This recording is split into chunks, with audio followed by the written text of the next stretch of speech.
Hey guys, Andrew Roller of Dirt Rider Magazine. I'm here with two of our test riders, Alan Brown and Steve Boniface, wrapping up our 2018 450 MX Shootout. Coming in second place, the runner-up spot was a KTM 450 SXF. This bike was really close in the overall rankings with the third place finisher, the Yamaha YZ 450F. But all in all, this bike was a bit more nimble and the engine was highly praised. Alan, what were your thoughts on the KTM engine? I really liked it. It combined a good amount of power, still with a fairly light feeling. It wasn't as torquey as the Yamaha, but it helped being a little bit lighter, free revving. Definitely lots of hit. Fortunately, it has map controls on the handlebar, which was a really nice feature. I could just hit, either go from map 1 or 2, and then there's even a traction control, which middle of your moto, if you get tired, it's a nice option to have for such a fast motor. Definitely. I felt like the bottom end hit wasn't quite as strong as the Yamaha, as you had kind of mentioned, but I like that. I thought that was kind of good, especially towards the end of the day, you know, when you're a bit worn out, the track's a bit beat up. And yeah, combine that with the traction control, and I think it can be a bit easier to ride. The traction control did make a pretty big difference though, whereas I felt like on the Husky, I didn't notice as big of a difference. The KTM, it was definitely noticeable. I felt like the bottom was good, maybe not as good as the Yamaha. At race pace, I felt like the power was coming like rather quickly coming out of the corner. The bike was ready to race overall, but definitely the engine was really strong. Maybe too strong. I don't think it's ever too strong for an engine, but I find myself like sometimes had to be ridden like 1 gear higher to kind of like mellow down the bike a little bit. So moving on to the suspension, the KTM comes equipped with a WP AER 48 front fork and a WP rear shock. Steve, what were your thoughts on the suspension on the KTM? Overall, it wasn't too bad, but it was a little stiff for me. We almost set the sag like we were supposed to. We went down air pressure in the front, we played with the rear a little bit too, and I just feel like it was missing some progressivity in both the front fork and the shock. It didn't really impact my riding, but I could have used a lot more comfort from the suspension.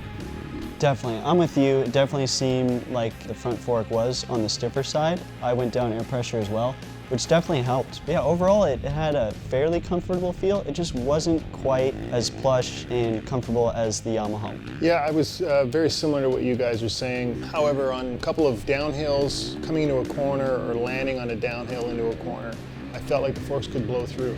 But that's one specific spot on the track. If I tried to tune the bike for just that corner, it wouldn't be very good anywhere else. So to try and make it plusher initially, I did go down on the air also, and that seemed to help it transfer a little more weight under braking to the front wheel.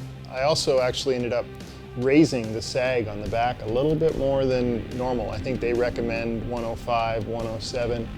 I bumped it up about a turn on the spring, which should take it to about 103. Again, just trying to transfer a little more weight to the front. You can ride it pretty hard. It's not perfect, but it's pretty darn good. It's the opposite of Yamaha, where the Yamaha is pretty darn good also, but rides a little low and a little plush. This one rides just a touch high and just a touch stiff, but if you ride the bike harder, it's okay.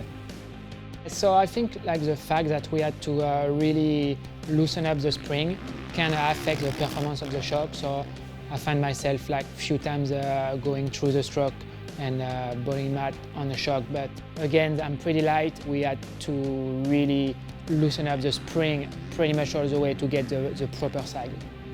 Definitely. And in my own personal opinion, I would say this is definitely the best production air fork that I've ridden on. Would you guys agree with that?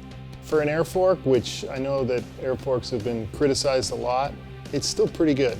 It has a few different characteristics than a spring fork, but I would want to try and tune these forks for a while before I even considered any kind of spring conversion kit, which a lot of people are talking about.